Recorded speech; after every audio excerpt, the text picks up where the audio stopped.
Hi, hello. Welcome to the episode of Isaiah's Newsstand. It's your host, Isaiah Edwards. The date is August the 2nd, 2026. Hopefully, this episode finds you well, in good spirits and high hopes. As for me, I'm doing pretty good. Happy Sunday. Hopefully, it's been a fun day for you. As for me, as for mine, it's been a good day. It's been a pretty good weekend. Been pretty chill, pretty cozy. Let's see. I guess we can start post the episode. Really didn't do much last night. Just hung out. We'll say though, I did wind up going to bed at like a decent time, like midnight. So I was like, okay, didn't stay up too late. Didn't go to bed too early. I feel like these days, definitely going to bed too early when I have nothing to do is very common for me. So I'm glad I beat that. That being said, I still woke up. I think around 5. Oh, but I did shave my head. I was like, it's the first of the month. I got time. Let's just go ahead and be efficient. So I did that, knocked that out. Went pretty well, I think. Hopefully no missed spots. Let's see. We woke up early. I was up and I was like, let's just go ahead and get to the gym. I was in the gym before 8 o'clock in the morning, getting it. Overall though, pretty chill, light, gym session. Did a little bit of leg stuff. Did a little bit of other upper body bullshit, my usual after that. Did some cardio, got out of there. Post the gym though, came home, got my laundry together, and proceeded to go to the laundromat. I fill up my washer that I'm going to use, and then I realize I didn't bring all of my laundry. I had left like a handful of shorts, like that I usually wear for work, at home, and I was so salty because I just had to make the adult executive decision to pull out all my laundry and then go back home and get those shorts and then come back and do my laundry. So yeah, that was no fun, but we cleared that hurdle, got the laundry going. And at that point, I was like, you know what? I'm gonna get myself a treat. I deserve a treat. We've been going through it. Life's been a bit of an odyssey. God damn it! I'm gonna go to Dunkin' Donuts. So we go to Dunkin', and I ordered a cinnamon raisin bagel with strawberry cream cheese, toasted, of course. They had a coffee roll, aka cinnamon roll, that looked pretty good. So I got that, and then I got a blueberry glazed donut. All of it hit pretty well. I will say, and this is a thing that I really try not to fault a fast food chain about or whatever, like a McDonald's or, in this case, Dunkin'. You order a thing and you always want it to be the peak. Like the way you got it that makes you order it every time when like everything is all crispy and toasted and the cream cheese is perfectly warm all the way throughout. It's got the goopy fucking center and everything because they smeared it crazy. They don't care. They smeared it for you. That's what you want, right? And when it's ever a bit off, you go, damn it. It feels like you rolled a one. It feels like, what was the point of even buying this thing? So you realize it's all on a spectrum. It's not going to always be the perfect one, right? So it goes. That's okay. But I will say, I'd ordered it. I got it. I was like, all right, cool.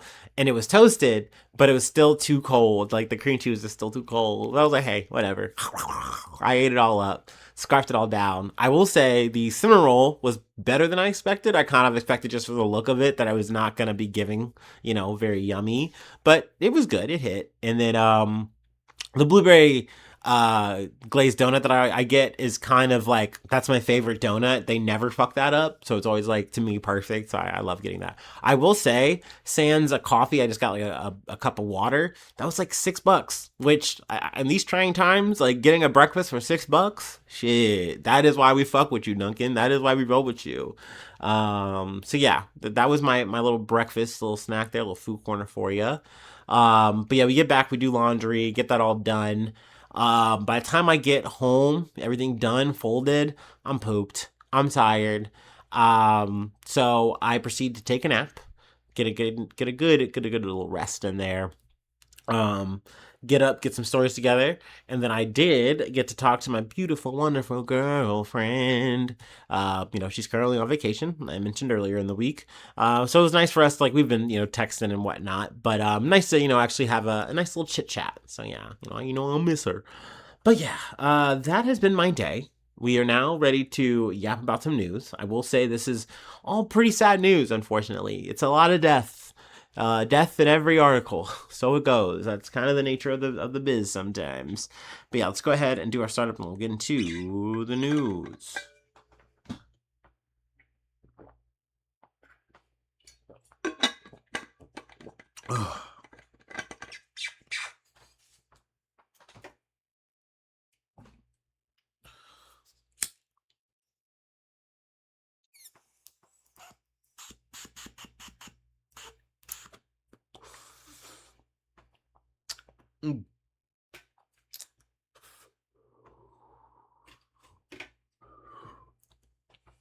Okay. First story comes from the Associated Press. 3 people killed, at least 21 wounded in Moscow restaurant bombing, Russian officials say. A bomb detonated at a restaurant Saturday in central Moscow, killing at least 3 people, including the bomber, Russian state media said, citing local officials. At least 21 people were also injured when the explosive device detonated at the restaurant on Kernskaya Square in Moscow, the National Anti-Terrorism Committee said, quoted by Russian state agency or news agency RIA Novosti. An unidentified woman who attempted to carry the explosive device into the restaurant died in the blast, as did a security guard and a patron, the news agency said.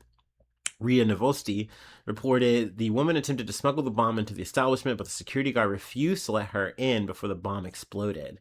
The attack is still being investigated, the Moscow Investigative Committee told the news agency. Now, obviously, the details are scant right now, but I'm assuming that, signs are pointing towards, maybe some Ukrainian influence or, connection there. I haven't heard it yet, so I don't want to be too quick to make that connection, to make that leap, so to speak. But I'm sure that's something that's being floated right now. And if I get any more details that kind of say, okay, well, this is maybe some kind of separatist organization that is, or maybe it is a separatist organization that's working on their own because they're like, nah, we fucking don't fuck with the criminal. We don't fuck with Putin. So that's why we're doing what we're doing. I don't know. So, we'll wait to see how that shakes out. Let's move on to our next story, though. Let's see. From Al Jazeera. Israel kills 17 in Gaza as attacks escalate despite latest Trump plan.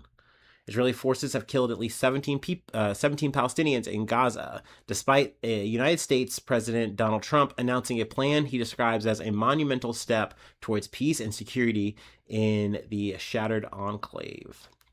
The Board of Peace has come out and said, hey, we are, things are going better. Hamas is going to be laying down their arms. Israel's going to be leaving. So things are progressing, which is technically parts of this plan should have been hit months ago and really haven't been. There's also been deaths, up until this point since that truce was made months back. Thousands of people have died. They have it, recording here, I think over 4,000. But that being said, it seems, and this is, very, on par. And unfortunately, it hits a certain kind of pattern that okay, we get to these kind of talks, things seemingly are going well. And it's all right, maybe there is a chance. And then, Israel, starts moving like this and then people start dying. The deaths on Sunday included 3 people killed in an air raid on a residential apartment in South Suwasi Tower in western Gaza City. They go through the names here, and then if you kind of go through the rest of the article, they go through all 17 people. For the sake of time, we are going to be skipping that, but, just if you do want to get the details and exactly what happened, Al Jazeera does have it. It's kind of why I wanted to use this as a source, because they were so specific. But it's unfortunate because, even in the best case scenario that we have where you want to believe everything that the quote unquote Board of Peace is selling, hey, we're making these strides. Who can say that actually Israel is going to actually be compliant about this and not come up with some other reason or, some kind of context to be no, actually we should stay in this area. We should keep occupying. We should keep killing the people the same way that we have been. So yeah, it is unfortunate to really not see much of a change. It's just really not being talked about as much. And that being said, we're just talking about Gaza in this specific situation, not the West Bank, which we've had in weeks prior, or even before that with Lebanon. Obviously that there is killing happening in multiple places, and it hits some highlights, it gets some coverage, and then it kind of rolls into the royal, so to speak. And not to mention we have a whole situation with the U.S. and Iran and Israel. So yeah, I felt like this was relevant to talk about, and at least kind of do an update talking about the whole situation with Hamas. And that the whole thing with them laying down their arms. That's a complicated thing because it's like, are we talking like, okay, we're gonna give up all of our ordnance, but are you going to be giving up your handguns and all these kind of things, especially in a situation where you are now in a gang aspect. You guys are an organization that, my people might have fucked with you, people might not have fucked with you. You might have like infighting, whatever, factions, splitting. Okay, if this main group of Hamas is giving up their weapons, what happens or what's to say, oh, people are going to now conduct violence on you? That is a whole other thing. Like, how much are you going to be actually giving up? Are we talking about rocket launchers and then this of that nature? Or are we talking like, once again, down to your own personal firearm? And if you don't give up your firearm, Israel's still going to stay here and keep killing your people. It was just like that's such a crazy thing for, the U.S. Land of the free, home of the brave, have your gun, brother. And it's like, I don't know. I know I'm going to get in the weeds of just about that alone.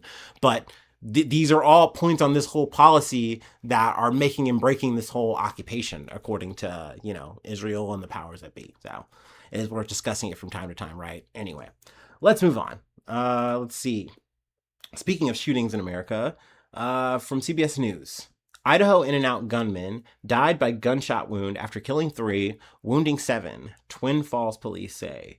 3 people were killed and 7 others were wounded after a gunman opened fire at an In-N-Out restaurant in Twin Falls, Idaho, on Saturday, before turning the gun on himself, local authorities said. Twin Falls Police Chief Matthew Hicks said Sunday the shooter died from a self-inflicted gunshot wound, identifying him as 24-year-old Chad Williams. Hicks said police are working to determine Williams' motivations that led to the shooting, that his family is cooperating with law enforcement. Their hearts are also broken, he added. The situation unfolded before 2:30 p.m. local time. Social media video obtained by CBS News shows people fleeing a shopping center parking lot as multiple gunshots are heard. In the video, a person carrying what appeared to be a firearm could be seen outside the restaurant, opening the doors to a parked sedan. First responders face what was described as one of the most chaotic instances a law enforcement officer can face in their career, Hicks told reporters on Sunday. The police chief said an off-duty police officer and a civilian engaged Williams and returned fire. We believe their actions drove the suspect from the scene, preventing further casualties. 2 of the people injured were treated and released at St. Luke's Magic Valley Medical Center, according to the police chief. 2 people remain in critical condition, and 3 others are considered to be in stable condition. Hicks warned that these numbers are preliminary and may be updated. Let's see here. The rest are kind of more details and testimony. But yeah, I mean, obviously, condolences to the family, people involved in this. You're just trying to have a bite to eat with your family, your friends, and the next thing you know, you are reminded that you are in a PvP zone, and next thing you know, someone's pulling out to try to shoot and kill you for fucking whatever reason because they fucking can, and you just gotta hope and pray that either law enforcement's gonna get there in time to do something, or once again, we have heroes with guns. And they come and save the day for you, and oh, thank God, mister, thank gosh golly, ma'am, or whatever. It's a frustrating situation, and I know that this is just something that you do have to just be used to. I do think it's hard to not be to sense like, and I know this sounds fucked. But like literally to me, I'm so like, I hear this, I see this headline, and it just makes me think more about In-N-Out and less about the fact that it's like, yeah, we have a fucking gun violence issue. Yeah, I mean, I know about that, but a tasty burger does sound good. And you can be like, that's just being a fat ass. I mean, hey, these are 2 American problems, but once again, 2 American problems that really aren't getting solved. God damn it. And boy, howdy. I bet America wishes we could like make a peptide that would make us like turn off gun violence. But we wouldn't use that shit. We wouldn't take that shit. I don't know. Whatever. Let me not keep talking some bullshit. We have one more story that I wanted to cover before I let you go. And we're going to Greece, kind of zigzagging all around here today. But more fire talk, unfortunately. It's hot, hot, hot out there. But yeah, our last story is going to come from the BBC. But let me take my last break and we will close it out. Speaking of weather, though, talking local, it's been rainy. It's been wet. It's been rainy. We'll say today hasn't been so bad. We're talking like light rain as opposed to I'm gonna say was it Friday? Friday, I think it was Friday. It was really rainy. I mean, like a little quick little spell. I don't know. I'm 35 years old. I'm old. My memory's already failing me. I'm an elder millennial, you know.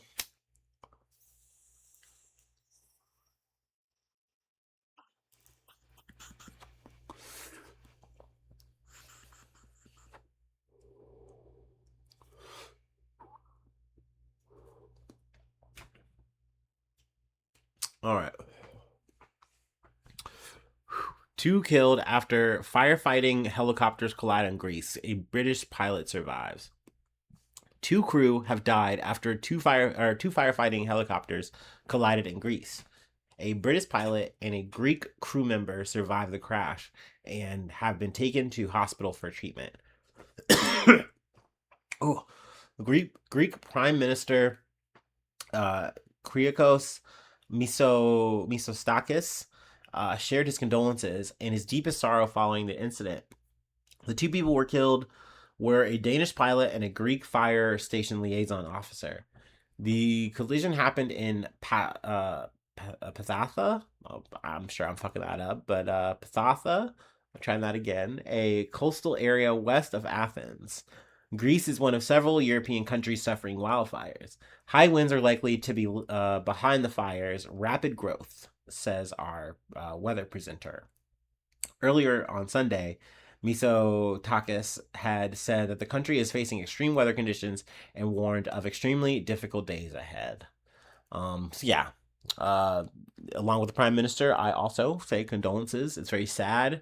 And hey, I talk a lot of shit about helicopters, but this, helicopters fighting fires is maybe the best use of a helicopter. So it is a shame that, people have lost their lives, have been, grievously injured or what have you from, this kind of situation. And it really sucks too that, like, these are people trying to help. These are people trying to literally, like, either save lives, save, land, property, all that kind of shit, man. So definitely really unfortunate to, bring this story. But so it goes. I agree that definitely extremely difficult days are ahead, but I'm not just talking seasonal. I really do think that this is just going to be an ongoing constant. That we just have to be used to this new level of intensity with our climate because we are boiling ourselves alive. So yeah, I know I sound like a fucking broken record. I can't come up with cute, kitschy ways to say this shit. I'm over 1,000 episodes, okay? Fuck, fuck. But that's it. That's really all I have for today. If you'd like to help out, support the effort, I do have a Patreon. No, wait, whoa. What am I doing? It's Sunday. Stop the press. Stop the count. Fuck, no shilling on Sunday. I know my rule. You know how to find me. So hopefully, I see you soon for some more good news. I love ya. Bye bye. Mwah.